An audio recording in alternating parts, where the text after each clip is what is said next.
Então, bom dia de novo. Vamos falar hoje sobre desenvolvimento orientado a aspecto. Praticamente o dia de hoje é só sobre orientação a aspecto. Talvez alguns de vocês tenham ouvido falar, não sei se já tiveram experiência de programação e orientação a aspecto, mas de qualquer forma, para aqueles que já conhecem, é uma revisão, alguns conceitos, e para quem não conhece, pelo menos tem uma noção do que é orientação a aspecto, já está por aí há um bom tempo. Teve um ápice por volta do ano 2000, onde se falava muito. Hoje em dia parece que está em queda, não tem tanta gente falando mais, mas ainda assim tem muita empresa que está bancando isso, inclusive a IBM e outras empresas grandes que estão já trabalhando ferramentas e até produzindo software orientado a aspecto. Vamos ver o que é isso. Então, essa agenda da aula fala um pouco sobre alguns conceitos, uma introdução de conceitos de desenvolvimento orientado a aspecto. Depois vou falar a diferença entre interesse central e interesse transversal. Essa nomenclatura é a nomenclatura que o Somerville usa no livro dele. Falei ontem sobre o livro Somerville, então hoje lembrando que eu sempre uso o Somerville como um guia assim, geral de várias coisas de engenharia de software. Então usei a nomenclatura que ele usa no livro dele. E interesse transversal, na verdade, é a nomenclatura que a comunidade está usando no geral. O interesse central, algumas pessoas falam, usam outros nomes, como interesse principal, núcleo da aplicação, arquitetura da aplicação. Mas interesse transversal é a nomenclatura que já ficou consolidada em português, a tradução que a comunidade adota para cross-cutting concern, que seria o termo em inglês. Depois vou falar um pouco sobre Aspect-J, que é a linguagem mais usada para orientação a aspecto. Então ela estende Java e introduz novos conceitos para permitir orientação a aspecto. Vamos começar com uma motivação de porquê, de onde que veio a orientação a aspecto. Então, meio que alinhado ao objetivo da engenharia de software de sempre tentar melhorar a qualidade do software, tornando o software mais reusável, mais flexível, mais confiável. E tudo isso exige novas técnicas. Então, com o tempo, foram surgindo novas ferramentas, novos paradigmas, e percebeu que cada vez tem que melhorar mais. Então, uma das apostas dos últimos anos foi o desenvolvimento orientado a aspecto como uma forma de tentar tornar o software mais reusável e mais confiável e de melhor qualidade. Então, isso é um desafio da própria engenharia de software. Então, a complexidade do software sempre vai crescendo. Cada ano que passa, se produz sistemas mais complexos, maiores, com mais linhas de código, e tem que ter novas técnicas, novas formas de se produzir software para tentar contornar essa complexidade. Então, daí vem o termo aspecto, que nada mais é do que uma nova unidade de abstração, como se fosse uma classe. É parecido com a classe, uma unidade modular, mas tem algumas coisas a mais em relação à classe de orientação a objeto. Orientação a aspecto, na verdade, ela é usada com outros paradigmas. Então, não é que você vai ter um software que é puramente aspecto. Apesar de aspecto ser alguma coisa parecida com a classe, ele não existe sozinho no sistema. Geralmente é usado aspecto com outras abordagens, por exemplo, com orientação a objeto. Então, tem lá várias classes orientadas a objeto, várias interfaces, se for em Java, e tem alguns aspectos lá que dá um tom diferente, que deixa a aplicação realmente orientada a aspecto. Vamos ver como fazer isso. Mas antes, vamos passar um pouco da história para tentar explicar por que é necessário orientação a aspecto, ou por que é necessário alguma coisa a mais, além de orientação a objeto. Então, tem aí uma passagem, um trecho de Dijkstra, que diz que a complexidade é necessário contornar a complexidade de um problema, e para isso tem que tentar resolver uma questão de cada vez. Ou uma possível forma de se tentar contornar a complexidade é quebrar em partes, que seria mais ou menos o dividir para conquistar, que vocês da computação já estão acostumados. Tem um problema muito complexo, um sistema geralmente é muito complexo, então a ideia é tentar quebrar e resolver uma questão de cada vez. Então isso lá para 76 já se falava isso, lá no início da computação. E a comunidade de orientação a aspecto, a pessoa que propôs orientação a aspecto, que o principal nome que pelo menos fez AspectJ é o... me fugiu o nome agora, daqui a pouco ele vem. Depois eu falo quem foi o cara de aspecto, mas ele materializou esse conceito aqui de dividir para conquistar como separação de interesse. Então, resolveu chamar de separação de interesse, que é o quê? Você quebrar o sistema em vários interesses, que é o que ele chama de concern, e implementar cada isso de uma forma modular. Então, lembrando de como que evoluiu a programação, no início se programava de forma estruturada. Como que era dividir para conquistar? Nisso aí, dividir era quebrar o sistema, quebrar o problema em funções ou em procedimentos, depende de como se quer chamar, ou funções e procedimentos. Se quiser diferenciar os dois, procedimento retorna valor, a função retorna valor, procedimento não. Além de procedimento e função, tem dados. Então, no início da programação estruturada, pensou-se que para dividir o problema em partes menores, tinha que identificar as funções, identificar os dados, e com isso você tratava as funções e os dados separadamente. Depois veio a orientação a objeto, que resolveu olhar o problema de outra forma. Tem que dividir, tem que tratar a complexidade em partes menores, mas vamos olhar as partes menores como objeto. Então colocou dado e função, ou dado e procedimento na mesma entidade, que é a classe ou objeto. Então o objeto reúne ações, que são as funções, reúne os dados e seria uma entidade, isso aí resolve parte do problema. Então cada classe, cada objeto resolve uma parte do problema, e isso foi a proposta de orientação a objeto, para tentar dividir um problema complexo em partes menores. Então, só para relembrar aqui alguns conceitos de orientação a objeto, não sei se tem alguém aqui que não viu ainda programação orientada a objeto, mas a ideia, por exemplo, se é um sistema bancário, identifica algumas entidades de um banco, como por exemplo o próprio banco, poderia ser um objeto, que é a entidade financeira, uma conta, que é uma entidade que pertence ao domínio do sistema bancário, a conta de um cliente, um banco de dados de conta, que não é o banco de dados Oracle, MySQL, etc. Isso aqui é um banco de dados que é aquilo que, mesmo que o banco não tenha sido informatizado ainda, ele tem que ter lá um arquivo onde ele guarda as contas. Então é mais ou menos equivalente a isso. Então isso aqui são entidades do mundo real. Uma conta é uma entidade do mundo real, um banco. Mesmo que não seja uma coisa concreta, pode ser um substantivo abstrato, mas ainda assim são entidades do mundo real que materializam no software. Então, por exemplo, se a gente quer uma operação de sacar, aí os objetos desse sistema têm que se comunicar para tentar concluir o saque. Então, por exemplo, a numeração aqui indica qual que é a ordem que as coisas acontecem. Então, o cliente chega lá no banco e faz um pedido de saque. E o que ele tem que informar? No mínimo, o número da conta que ele vai sacar e o valor que ele quer sacar. Em alguns casos, ele fornece a senha também, mas vamos esquecer isso por enquanto. Então, o cliente faz o pedido de saque, vai lá no banco, faz o pedido de saque, forma o número na conta e o valor. Aí o segundo passo, que seria o 2 aqui, seria ver se essa conta existe. Então, tenta buscar pela conta. Isso é uma comunicação entre o banco e o banco de dados, que é o arquivo lá onde guarda as contas. Se a conta existe, tem que verificar o saldo. Então, o passo 3 aqui seria uma troca de mensagem com a conta, dizendo: você tem saldo suficiente aí para efetuar esse saque? Se tiver, aí ocorre o passo 4, que é debitar, que é tirar aquele valor da conta. E, finalmente, o passo 5, que é ir lá e guardar a conta de novo no banco de dados. A conta agora com o novo valor, que seria o valor inicial, menos o valor que foi sacado. Então, se a gente olhar só para o objeto conta, a gente vê que ela mudou de estado. Então, em orientação a objeto, os objetos se comunicam e eles mudam de estado. O estado é uma coisa importante em orientação a objeto. Então, no início, por exemplo, a conta tinha um saldo de 120, são valores de suposição, e tinha um número qualquer aí. Depois que foi feito o debitar, seria essa ação aqui, tem um debitar e tem o creditar, a conta passou para um novo estado, o objeto passou para um novo estado, que seria o saldo 100, 120 menos 100. Então isso é como funciona em orientação a objeto. Isso seria uma implementação Java, para aqueles que conhecem Java, ou para aqueles que não conhecem, é bem parecido com outras linguagens, como C, então a sintaxe é bem parecida. Então, como que eu implementaria isso em orientação a objeto? Eu teria a classe conta, teria, por exemplo, o número da conta e o saldo da conta um double, número um string, teria um método debitar e um método creditar. Voltando aqui no slide anterior, Só para relembrar que tinha duas operações aqui, uma acreditar, fazer um depósito, e uma debitar, fazer um saque em um objeto.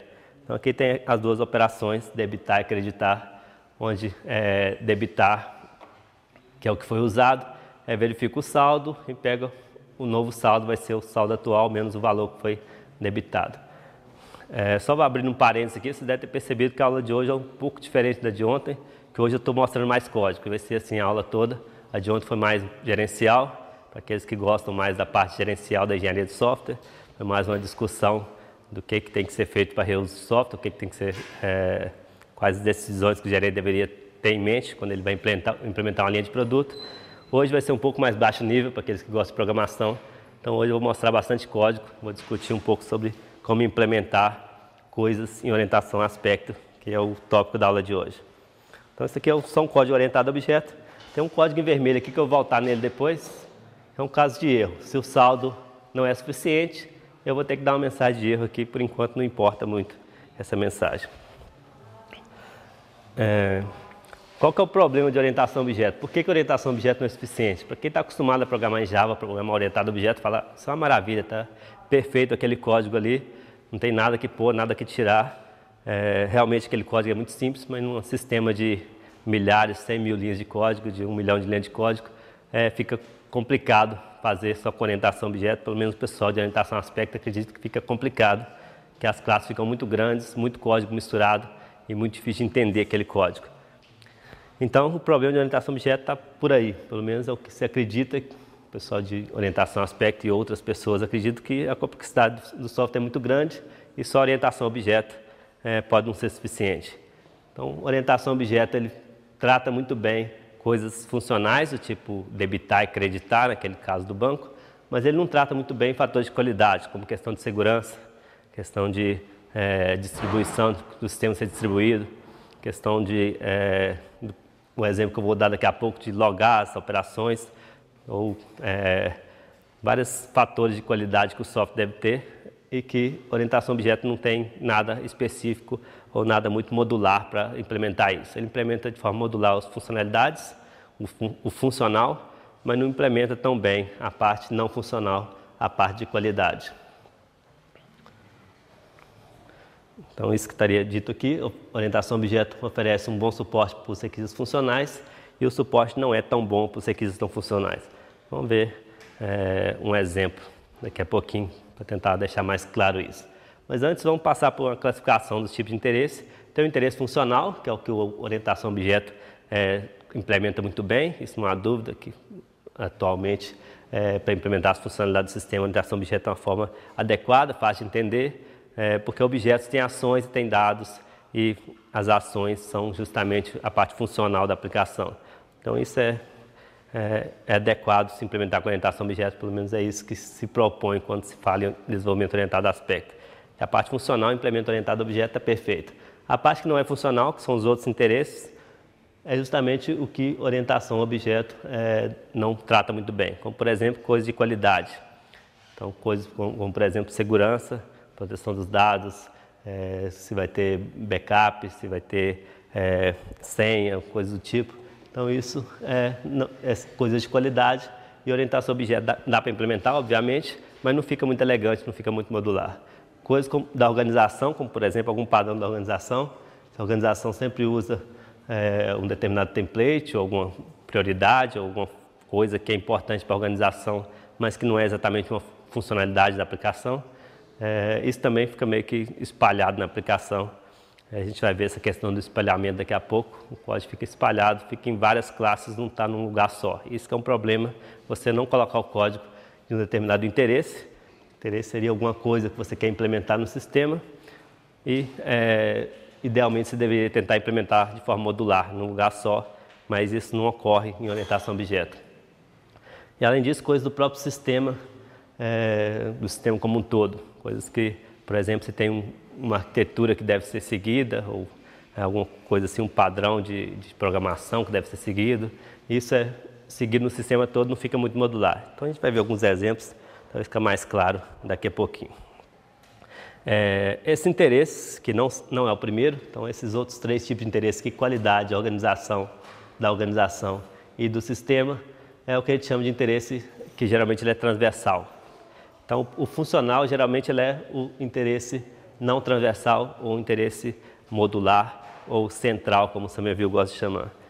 O interesse transversal é aquele que não é o funcional, ele geralmente fica espalhado. Então, ele tem duas características principais, o espalhamento e o entrelaçamento. Então, vou mostrar uma figura daqui a pouquinho, para vocês verem isso com mais clareza. Mas a definição do interesse transversal seria aquele interesse cuja implementação atravessa, ou se espalha, ou se entrelaça com a série de componentes do programa. Então, é aquilo que não está modular. Se tiver modular, está ok, então está perfeito, é assim mesmo que tem que ser. Se não tiver modular, tiver espalhado pelo sistema, ele não está adequado, ele é transversal, deveria tentar resolver esse problema. Por que o interesse transversal é ruim? Porque se você precisa fazer uma manutenção no sistema, você tem que procurar onde está aquele interesse transversal e mudar ele em vários lugares.